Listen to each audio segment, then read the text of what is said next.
heavyweight division carries boxing, and it always does. It's the biggest guys, in some cases it's the biggest stars. Welterweight, at least for the past 10, 15 years, has been the money division. When you look at middleweight, it's always the perfect crossroads between both.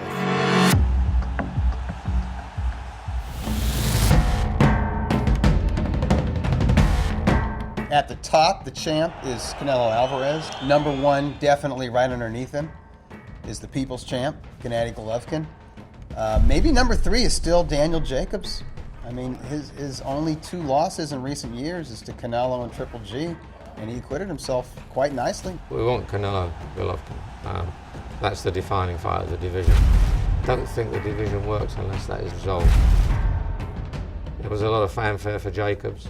He'll return to the fray, but what does that do for us if he fights Andrade or whatever? You know, it's a nice fight, but it's sort of in its own cocoon.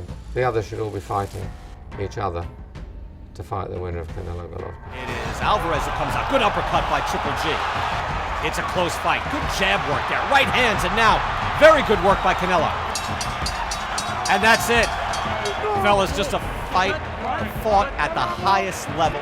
160 at this point in time is very exciting. I could see a rematch of Canelo against Daniel Jacobs because the truth is the result did not make a lot of people happy. And I think a third fight with Gennady and Canelo Alvarez is just as exciting.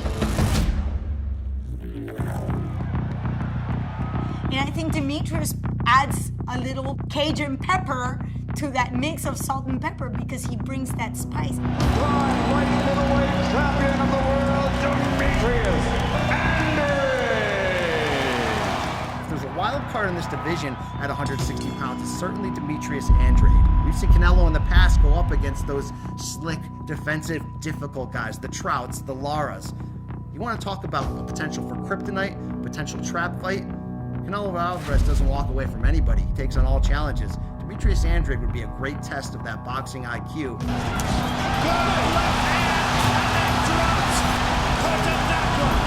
When you're going to fight Canelo Alvarez, when you're going to try to take on the biggest star in the sport, you have power. You got to have speed. When you can put that together with a body with long arms and just a crafty difficultness, you're talking about potentially a fighter at middleweight who can do some big damage. Oh, beautiful shot. What a punch. Demetrius Andrade is a hard sell at 160, not because he doesn't know or because he doesn't have what it takes, because people have a hard time understanding. And I remember a very interesting quote. Boxing is like jazz. The more sophisticated it is, the harder it is to appreciate. And that's Demetrius. I think Andrade has that WBO title that he views as a lottery ticket, and he's going to hold on to it.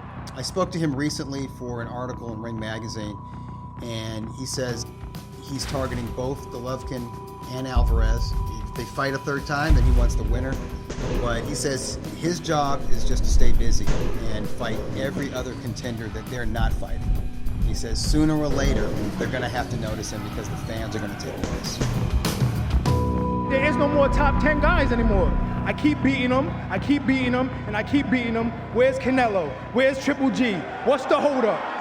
Middleweight and super middleweight at the moment, 160 pounds to 168 pounds. It's quite a fluid area. It wouldn't surprise me if Golovkin wanted to finish his career with a super middleweight fight, a fight with the likes of Callum Smith. Copy that with Canelo Alvarez.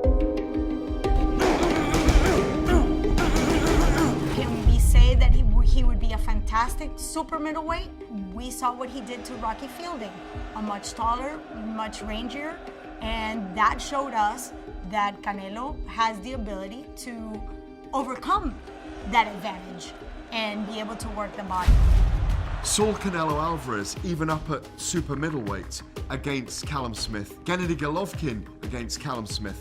Anfield, Liverpool Stadium, you get 70,000 in there to watch that fight. It's such an incredible division, and I think if you were saying pound for pound, who's the best 160 all the way to 168, you still got to give it to that gingerhead Mexican.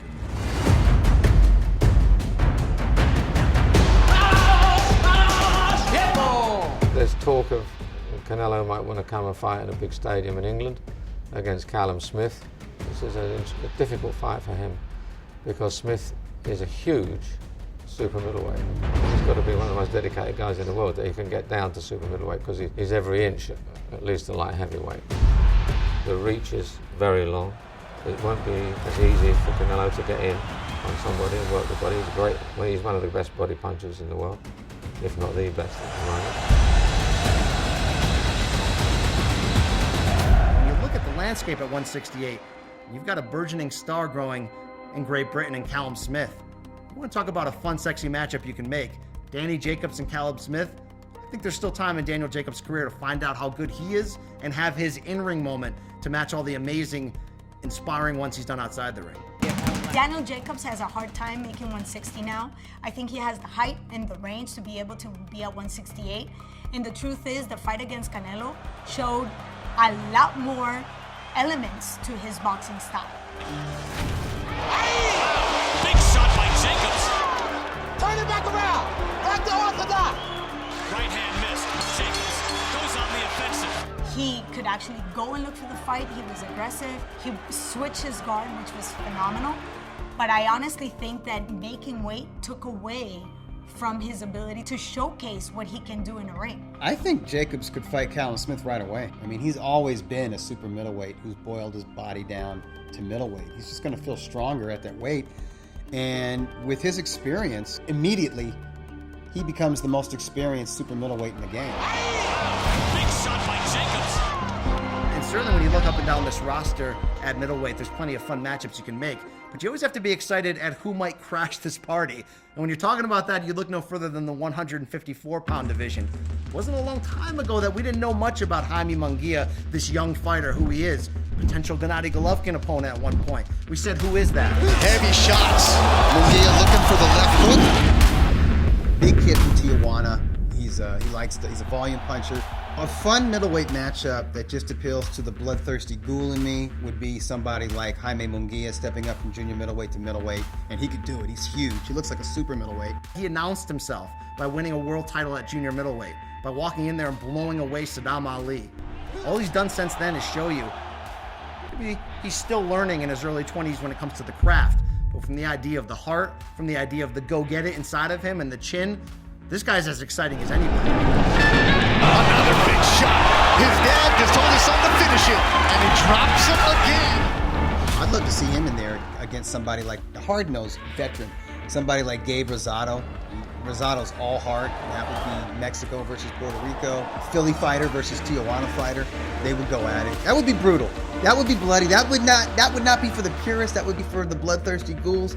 But that would be a lot of fun. You want to talk about making fun, fantasy, mythical matchups that we may see in the near future? Match Jaime Munguia up against a Triple G, who stands in front of you and walks forward and wants to fight at as close quarters as possible. Jaime Munguia can give any of these top middleweights their toughest night in the ring from the standpoint of you may beat him. You're gonna have to fight your way out of it. He has some more work to do, I believe. I think that he should keep fighting before he elevates himself into a super fight. Don't go there like in the next year or two.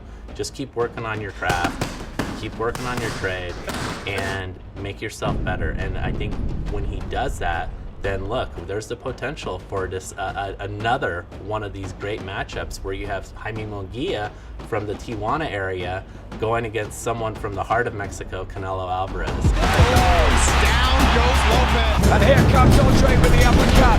Dramatic knockout. Smith fulfills his championship destiny. Combination by Jacobs. Munguia right hand caught. Drops him with the left hook. And the right hand over the top. Right hook lands. Triple G sends a message. Boxing history is filled with those types of matchups. Let's get ready to rumble.